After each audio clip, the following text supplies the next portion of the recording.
Am I in the wrong for wearing a wedding dress at a wedding? So my friend 20 female and I 19 male have been friends for a few years, and she recently got engaged. A week ago, I got a DM from her for a small costume party she was hosting as a celebration for her getting engaged. I asked if there was a theme and she said there wasn't. I'm a cosplayer, so I had a lot of choices. I didn't want to rock up in an anime cosplay, so I thought it would be funny to go to an engagement party as the corpse bride. I arrived at her house yesterday and everything seemed normal. A few people complimented my costume and I was having a lot of fun. After 10 minutes, my friend's fiance walked out in a black tuxedo and announced that this was actually their wedding. Apparently, my friend saw a video of someone doing this and wanted to do the same. He asked us all to go to the backyard for the ceremony to begin.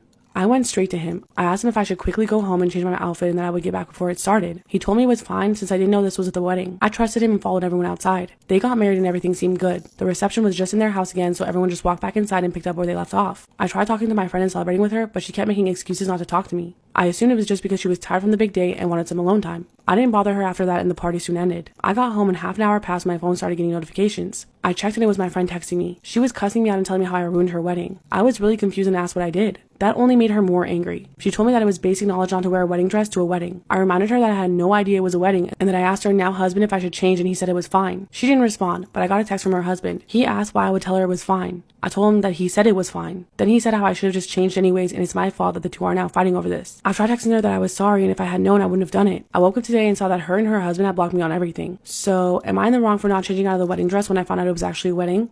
Since they blocked me on everything, I didn't try to reach out since it would be a waste of effort, but I didn't block them back. If they wanted to talk, I was fine with it. 2 days ago, I was unblocked by my friend. She asked if we could call and talk about what happened and I agreed. She apologized for blowing up at me like she did, but also told me that she was still upset. I was only made aware because of the comments and now her that wearing wedding attire to anything wedding related is common sense. All I knew was no white on a wedding day. Honestly, after people informed me, I felt awful and downright stupid, so I apologized back for not running it through with her like I should have since I didn't know. I know lots of people were telling me to cut her off, but I've known her since I was 14. I'm so glad that we can stay friends. Her husband, on the other hand, he had told her that he came up to me and asked me to change, and apparently I told him that it didn't matter because I was already there, or something along those lines. She was crying a lot while telling me this. After she blew up at me, I told her the real story. She got pissed at her husband. The husband suggested that both of them block me so that the fight would stop. She agreed to it but was still upset by it all. Eventually, she started asking people who were at the wedding to see what happened. 3 people saw me walk up to him and heard me ask. This is where she learned that her husband had lied to her. Again, a huge fight between the two. Turns out, he's hated me since I met him 5 years ago.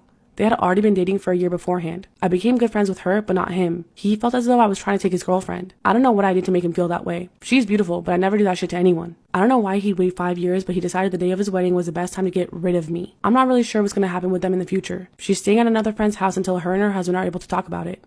I tell you the story of Habits Stay High, which is celebrating 10 years. Feels crazy. Starting with this foundation, by the way. I'm going to a session and it's raining like crazy in LA, so I'm gonna be cozy. Anyway, Habits Stay High.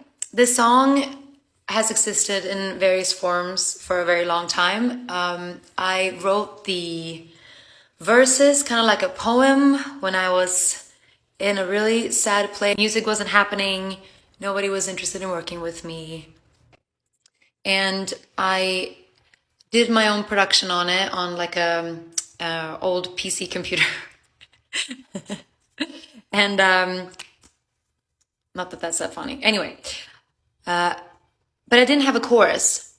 I just couldn't figure out what I wanted the chorus to say. So as I later on got signed to Warner Chappell as a songwriter and started working with other artists, I still had this one song that I kept like bringing up to people, and you know, I tried to figure it out multiple times with Ludwig and Jacob, who are on the song with me as well, who did the final production and everything. And it wasn't until I was in New York during the Sandy storm in Daniel Ladinsky's studio, and I played my demo for him, and it had the like a super weird production, and then the When I played it to him, he was like, well, this is a heartbreak song, like why are you trying to write a party chorus? Because all the choruses I had before were like, fuck you, I do what I want, nobody can tell me. Anyway, I listen to no one. And when I realized that, I was like, oh, he's right, it's a sad song. I just remember being in that studio in Midtown New York and like coming up with that line, like, you're gone and I gotta stay high all the time to keep you off my mind. Ooh. Like the melody and the lyrics kind of came all at once, which I don't know, it was a special moment. I remember feeling that it was a special moment. And Daniel was like, holy shit, you got it. This is it. That is it. And I just remember feeling this kind of like, all of a sudden I knew what I wanted my music as an artist to be, because I'd been writing for other people a lot and just, I didn't know my own voice. And I feel like that song, which is why it's still so special to me to this day, because it's a song that changed my life. But that is the song where I found my voice, I think. Anyway, Ludwig and Jacob finished the production, changed all the chords. We worked on the arrangement. We rewrote certain parts. We were just like working on it for another couple months, I'd say.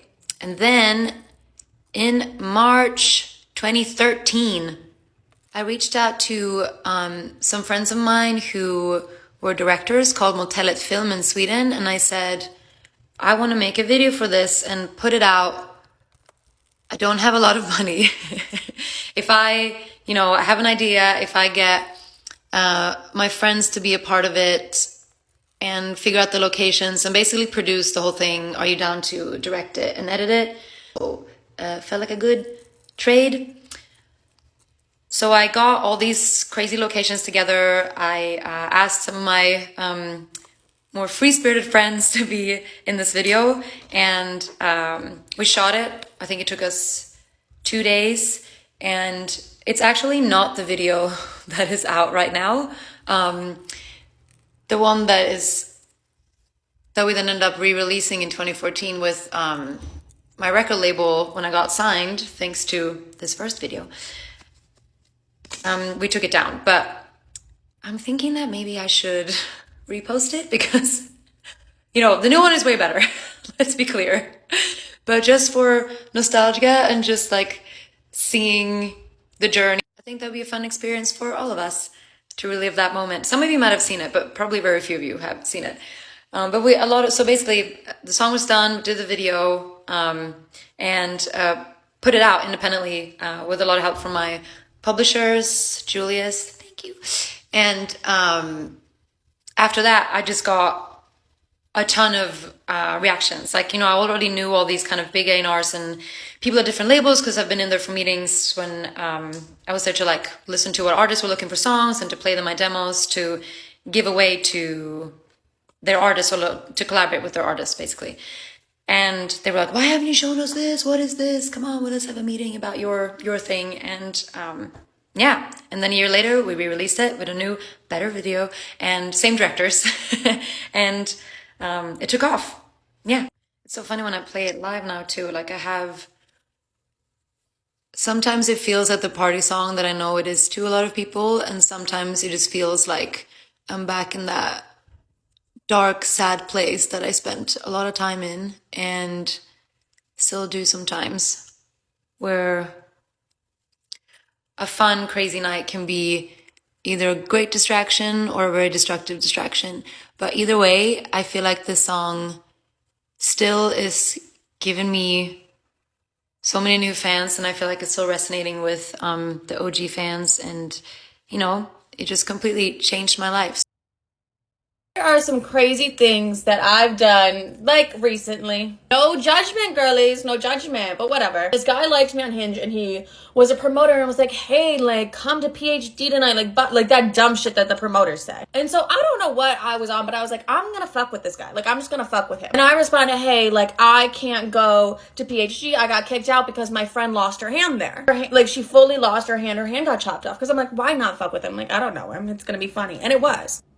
Happy. This man's like, what the fuck do you mean your friend lost her hand there? I'm like, yeah, her hand completely like fell off at PhD, and like they won't let us back in because she lost her hand there, and there's like a huge lawsuit going on. He's like, what the fuck are you talking about? And I'm like, my best friend lost her hand. It was her right hand too, and she's a righty. Like, she can't fucking write anymore. So like, no, I'm not allowed in PhD. I can't go, and I fucking hate that place. So like, thank you so much for bringing it up. And this man's like, oh my God, like, I'm so sorry. She lost her hand. Like, that's so horrible. Like, what happened? Like, how did she lose her hand though? And I'm just like not answering. And then I'm like, yeah, but I think she's just like super fucking dramatic. You know what I mean? Like, yeah, she lost her hand. I guess that's like a big deal, but like, I just think she's being like extra fucking dramatic about this. And this man's like, what? Your friend literally lost her hand. I'm like, yeah, we all have challenges in this world. Like, I don't have a dad. She lost a hand. Like, we win some, we lose some. And this man's like, what the fuck? I'm just like really still fucking with him because like, I find it funny. And I just like, you're like, Libby, why are you doing this? I love sending this shit to my friends to like make them laugh too. So like, I'm like, why the fuck not? Like, I don't know this man. I'm never gonna meet this man. And then I tell him, I'm like, yeah, there's like blood stains on the floor. Like, let me know if you see them and let me know if they're still there. Like, you know. And then finally the man realizes that like I'm fucking with him. I'm like, yeah, no, like I'm just kidding. He's like, well, you still gonna come to my night? I'm like, absolutely fucking not. Guys, I feel like my forehead shrank, but like if it didn't, don't tell me it didn't. And he didn't even ask me like why I lied or anything. He was just like, oh my god, that's so funny. And I'm like, I know. And he's like, why don't you come to this other club on Saturday? And I go, I would, but someone died there. Like, so I'm not lying again, right? I'm like, I'm not showing face at that place. Like, absolutely fucking not. No. He's like, I Googled it and someone actually did die there. And I was like, okay, so like I was lying, but like apparently it wasn't a lie. Also, like, fuck off because I was trying to do my eyebrows different today and I'm literally never doing that again in my life. Okay, the next thing I did, I'm not very proud of, but like, whatever. Something came over me and I was like, I just need to do, I don't know, it just happened. I told the story on live, but I'll tell it again. On a second date with this guy, I wasn't really like vibing with him that much with anything. I was like, oh, we'll be friends kind of thing, right? Like, I just wasn't, but I was like in between. I was like, give the nice guy a chance, but I was also like, he's a fucking loser. We're talking and he's like, yeah, like the last relationship I was in was 3.5 years. And I'm like, oh, so like, why did it end? And he's like, well, I cheated. And I'm like, like, as a bitch that was like brutally cheated on, when I hear that someone like has cheated, I'm just always like a little but I like to give people the benefit of the doubt. Like, we change, we grow, things happen, right? I'm like, oh, I'm guessing it was like a one-time thing. And he's like, no, it was an accident. And he was like, no. I'm like, well, how many fucking people was it? And he was like, it was 4 or 5, maybe 6. And I'm like, shut the fuck up. And I'm like, and so you just continuously cheated on her, like nonstop, basically. And he was like, yeah. I'm like, first of all, why the fuck is this man telling me this? Like, if you're trying to get to know somebody,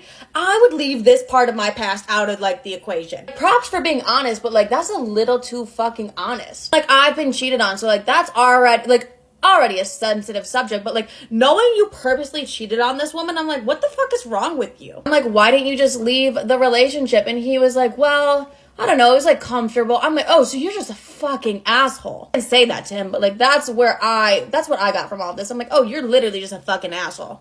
And I look at him, and as he's telling me this story, I'm like, Livy, you're this man's karma. I took it upon myself. I'm like, no, I'm this motherfucker's karma. So after he's done telling me about all the bitches he slept with while he had a full-on girlfriend, and like, just, I get it, it's his past, but at the same time, I'm like, I'm your karma, baby. Hi, I'm Livy. Nice to meet you. He asked me, he's like, what are you doing tonight? And I'm like, oh, you know, I have a date. And he's like, you have a date tonight? What? He was like, I really wanted to hang out. I'm like, yeah, no, sorry. Like, I have a date. He's like, what time? I'm like, well, the man's sending me a car at, like 8:15. The car is picking me up. He's like, oh my God, he's sending you a car? I'm like, yeah. He's like, what number date is this? I'm like, it has to be the 3rd. Like, he's taking me to this like 5-star sushi restaurant because like he knows I love sushi. He's like, is this man rich? And I'm like, I don't know if I'd say rich, but he's definitely like well off. And like, I could visibly see him getting sad. So I keep going. Like, you really like this guy. I'm like, well, for our second date, like, he definitely did, like, rent out the top of the Empire State Building for, like, 1.5 hours. So, like, I don't know. He's really just something special. He's like, oh my God, this man sounds amazing. And I'm fully fucking lying. Like, I did not have a date. Like, literally, no, I was lying. I was just like, I'm this man's karma. And he's like, well, can I see you after the date? And I'm like, well, no, like, I'm gonna be sleeping in his bed. And this man's like, what the fuck? And I'm like, what? Like, he's taking me to a really nice sushi restaurant. Like, he rented the fucking top of the Empire State Building for me. You don't think I'm gonna pop some pussy for him? He's like, okay, you're right. Like, you're valid. Okay, I get it. And I'm like, yeah, like, I don't know really what you want from me. He's like, well, I'm sad you're going on a date. I'm like, yeah, no, like, I'm sure you are. Like, I would be too. Guys, like, something came over me. I would normally never fucking do this to a person, but I don't know. I just feel like after you told me you disrespected a woman so many times is like when my real, like, man-eater side comes out and I just go balls to the fucking wall. Flash forward later in the night, this man's texting me and he's like, how's your date? And I'm like, it's honestly amazing. As I'm like literally just sitting my ass in my bed, but I'm like, nope, I'm his karma. The next morning he was like, how was your night? I'm like, oh my God, literally, like, I got no sleep. Like, it was crazy. But I don't know what came over me, but girly, if you're his ex-girlfriend and he did you so fucking dirty, just know I had this man like really fucking upset. And I did it for you, and I don't even know you. That's some crazy shit that I definitely did do recently.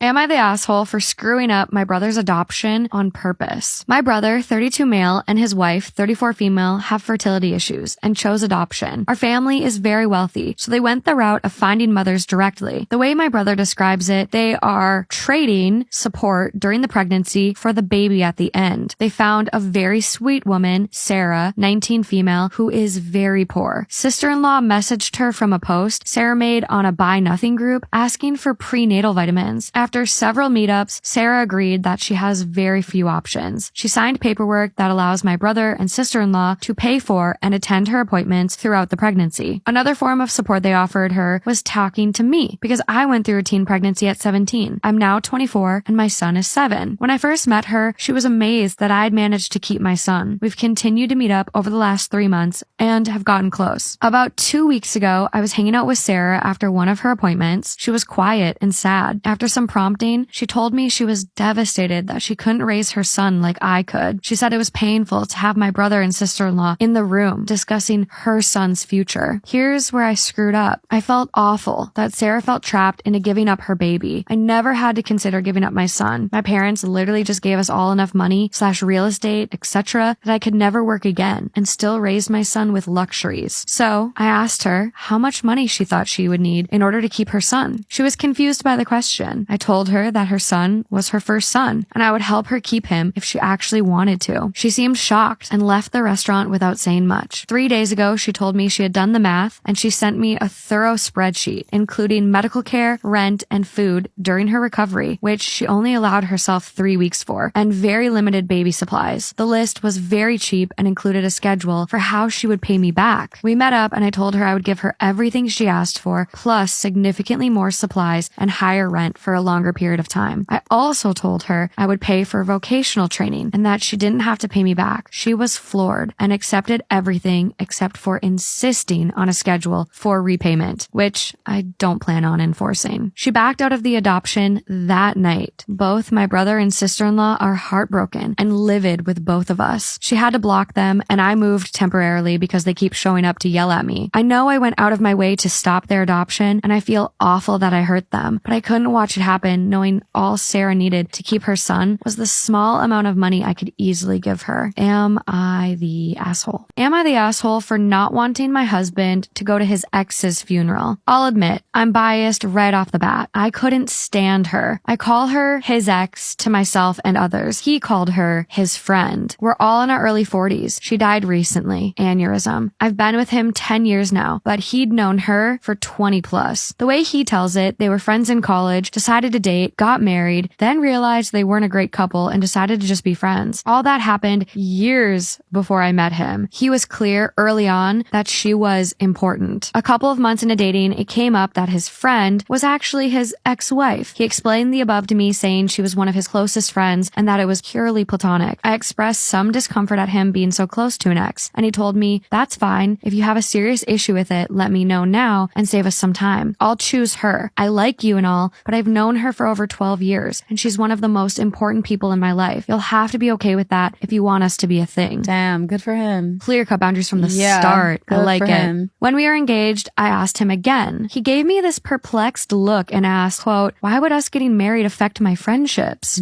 I sucked it up and went along. I resented every moment of knowing her, especially when we had to be social. She understood some part of him I couldn't. Her husband was friends with mine as well, so it's not like I could use him as an angle. He'd have lunch with the ex. They'd go to their geeky movies and whatever. The few times I brought it up, he said, quote, "We had this conversation before. You had your chance to back out." She died after they had lunch the other day. On the way back to her car, he spent a bunch of time crying, but honestly, I was relieved. He was working with her husband on funeral planning. I told him, "You don't think you're going, do you?" My argument summed up. She's dead, so she's not a factor anymore. He doesn't get to use his "she's my friend" excuse since she doesn't exist anymore. anymore. He had his cry for a couple of days. He gets to be done with mourning her already. There's no need for him to go to her funeral since I wouldn't want her at his. He was the angriest I've ever seen him when I told him that, replying that he'll be going no matter how I feel and that he's willing to burn this to the fucking ground while holding up his wedding band. Oh, yeah. Besides you, she was the closest friend in my life. Him, her husband, and my sisters are calling me an insensitive asshole over this, all saying that there was no romantic aspect to their relationship and that I'm heartless. Her husband went so far as calling me a ghoul for how I've reacted. I never felt their relationship was appropriate, and I hid that for years because I wanted to be with my husband. Now that she's gone, I don't feel I should have to hide it anymore, and I can speak freely. Am I the asshole for just wanting him to be done with her and for him to not attend the funeral? My aunt went to her ex-boyfriend's wedding. My youngest aunt from my mom's side is a disappointment from the family. Like, even my parents tell me not to become like her. My maternal grandmother hates her, but she's the kind of woman I want to be when I grow up. My aunt is in her mid-30s now. She has a lot of tattoos and piercings, dyed hair, and played the drums. She is a bartender in a pub, and she loves her job. But the reason no one talks about her in the family is because she's lesbian and she lives with her lover. So, last year, after a bad mental breakdown, I begged my dad to take me to her place. I had dropped out of my final examination and I was in pretty bad condition. That's when she told me the story. So, before she was dating her now girlfriend, she was dating this guy who she dreamt of spending her whole life with, only to find out he slept with his coworker. After a year of their breakup, the homewrecker comes to my aunt and gives her a wedding invitation and rubbing it into her face that she was pregnant. Well, the catch is, my aunt said gleefully that her ex was infertile. Him and my aunt had been trying to have a baby to no avail, and hence they went to a doctor. And the test results were sent to her. So her ex didn't know he was infertile. She said she didn't tell him out of spite, but boy did it play out good for her. Her ex was Christian, so they did not have a typical Hindu wedding, but the ones they show in English movies. My aunt talked to her ex's brother and convinced him to play a part in her revenge. The brother was up for it apparently. So, at the reception, there are this walk down the memory lane kind of event where they show pictures of the couple. So, after a few cute pictures, a picture of the homewrecker with another man kissing pops up. And then another, and as the bride was in a frenzy, the test result shows up on the screen and the slide stops. A written note saying that the groom was infertile. And boy, the aunties at the party were all in for the drama as the groom looked utterly humiliated and the bride was in tears. This is what you get for messing with the woman's true feelings. Man, I love my aunt. She's a badass. Am I the asshole for asking my ex-wife to stop making my kids jealous and flaunting? So I've, male 38, been divorced from my ex-wife, female 35, for 10 years. And we have 2 kids together, 12 male and 10 male. I remarried a year later while she is still single. I have 3 additional children, female 9, female 7, female 3. I have my sons over every weekend. About 4 years, my ex-wife opened up an online business and she's been making 6 figures, while my wife is a stay-at-home mom and I make $30K to support our family. I'm not very good at math, but that's... So you can imagine how this difference has affected our 2 households. They live in a gated community. She drives a 2022 RSQ3 Audi. Sick. And she and our sons go to 2 extravagant holidays a year. My sons came over this weekend and started telling me and the girls they're going on a Disney concierge cruise in the summer. My daughter started crying, saying, "Daddy, we want to go." And when I looked online for the prices, they're priced at $5K per person. It's been all they've been talking about nonstop. I feel like their wealth is being shoved down our throats when we can barely afford heating this Christmas. It's hard not to be hateful, but I sent her a long text saying, "Stop trying to make us feel less than." I also told my sons in private, "Please don't mention holidays or gifts around the girls." She replied with saying it's not her problem how we feel, and when she does nice things for our boys, that me and my wife are the last people on her mind. Am I reading into this too much, or am I the asshole for saying she's spiteful? My husband wants me to cut ties with my best friend because she's now in an open marriage. I, 28 female, have known my best friend Sammy, 28 female, since our freshman year of college, about 10 years. I'm married to Mark, 31 male, and Sammy is married to Tom, 30 male. Mark and I have been together for 4 years, married for 2 years, and Sammy has been with Tom for 7 years, married for 4 years. Sammy has been having a very difficult time for the past couple years. She had discovered that Tom had been having numerous affairs both before and after their marriage, and was in the process of getting her ducks in a row to leave. finances, lawyer, etc. She had even secured an apartment with her family's help and was about to move when Tom was in a very bad accident and severely injured. The accident was entirely his fault, a one-car accident while he was driving drunk, on the way back from seeing one of his affair partners no less. Out of compassion, Sammy decided not to leave Tom while he was recovering from his injuries, both because he was on her health insurance and because he needed a lot of help with doctor's appointments, physical therapy, etc. Since then, Tom has had numerous surgeries and isn't yet able to work because he's still recovering his energy and mobility. In the meantime, Sammy is working 2 jobs to replace Tom's income and pay for the portion of medical bills not covered by insurance. Fairly early in his recovery, Tom admitted everything he had done and said that he wanted to change and repair things with Sammy, and Sammy thought that she owed it to him to try. However, she discovered a few months ago that although he wasn't having physical affairs, he had been continuing to have sexual conversations and emotional affairs with women online. At this point, Tom admitted that he wasn't wired for monogamy and suggested an open relationship. Sammy didn't really want this, but again she felt she owed it to Tom to not divorce him until he was recovered enough to work and support himself, so she reluctantly agreed. She hasn't gone on dates or anything yet, but she's thinking about starting to try and meet some new people. My husband Mark doesn't believe in open marriages, and thinks that marriage requires monogamy and that anything else is cheating, even if the married couple fully agree otherwise. He wants me to end the friendship with Sammy because she is now a cheater in his view and thinks that she'll influence me to cheat or want an open relationship as well. I think this is extremely unfair and is only trying to make the best of a bad situation, and she hasn't even dated anyone yet. The alternative would be either for her to suffer while Tom continues to have affairs or divorce Tom now and leave him without a home and insurance before he can take care of himself again. Mark is now saying that this is a deal breaker for our marriage and that I have to choose between him and Sammy. I feel sick over this because I made vows to Mark, but I don't think Sammy is doing anything wrong under the circumstances and she needs her friends more than anything right now. What should I do? My boyfriend won't let me break up with him. I feel like I'm stuck in a relationship that I don't want to be in. 8 months ago, I, 22 female, met my boyfriend, 32 male, and we hit it off instantly. The age gap was definitely intimidating at first since the oldest I dated was 26. However, since we had a lot in common, I was able to look past it. After a little over a month, he asked me to be his girlfriend, and while I said no at first, I hesitantly agreed later. Honestly, looking back at it now, he was very persistent and does not ever take no for an answer. Fast forward to today, we've been together for nearly 7 months. However, since then, we've had way more downs than ups in our relationship. This is my first proper relationship and I'm also a virgin, which he knows because I want to save it for someone special. I've had flings in the past who were super persistent, but I've always kept true to myself. I want to do it with someone who I genuinely love and see a future with. Not him. My friends have a theory that he won't allow me to break up with him because he still hasn't slept with me. I don't know how true that is. Unfortunately, I realized quickly in the last few months he's not someone I see a future with. I've tried to break up with him 3 times over the space of 2 months and every time I say it, he immediately shuts me down, calls me annoying and argues I say things on purpose to get on his nerves. I'm sick and tired of this relationship and we argue all of the time. I don't even know why he thinks it's healthy when we argue 95% of the time. Every time I bring this up as a reason to break up, he says that we don't have issues and that everything is perfect between us. I'm so miserable because I don't know what to do anymore. I've stopped going out and don't respond to any of my friends. I mentioned that I need space recently and he got annoyed and said that I do this way too often.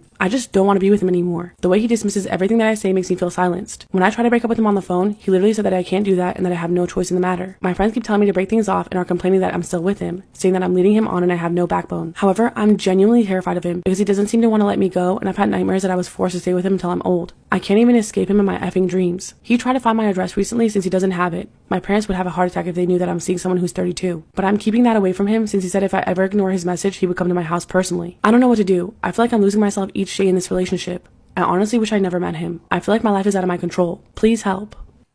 Am I wrong for removing my daughter's bedroom door because she won't stop slamming it? I, 40 female, have 3 kids. Maggie, 14 female, Levi, 12 male, and Charlie, 10 male. Levi and Charlie share a bedroom and Maggie has her own room as the oldest and also only girl. Maggie is a great kid. She does her homework, helps with chores without too much complaint, doesn't bug her little brothers too much. The issue is that she will not stop slamming her bedroom door. When she gets up to use the bathroom at night, she slams her bedroom door on her way out and back in. When she gets up in the morning or goes to bed at night, she slams it. Pretty much anytime she enters or exits her room, the door gets slammed. And it's only her door, none of the other doors in the house. It shakes the walls and frequently wakes up everyone else in the house. Her brother's room shares a wall with hers and our bedroom is directly above theirs. We've talked to her about it and asked her very politely to please be more mindful about it because it is disturbing the rest of us, but it's in one ear and out the other. We try being more forceful about it, saying that if she continues to slam her door, there will start to be consequences. Still, nothing changes. It all came to a head the other night when she got up to use the bathroom and all 4 of us were woken up by the slamming. I have to be awake at 5 a.m. for work and I've had enough of the broken sleep and came downstairs and knocked on her door. She opened it and said, "What?" with such an attitude, and it took a lot of self-control to not start yelling.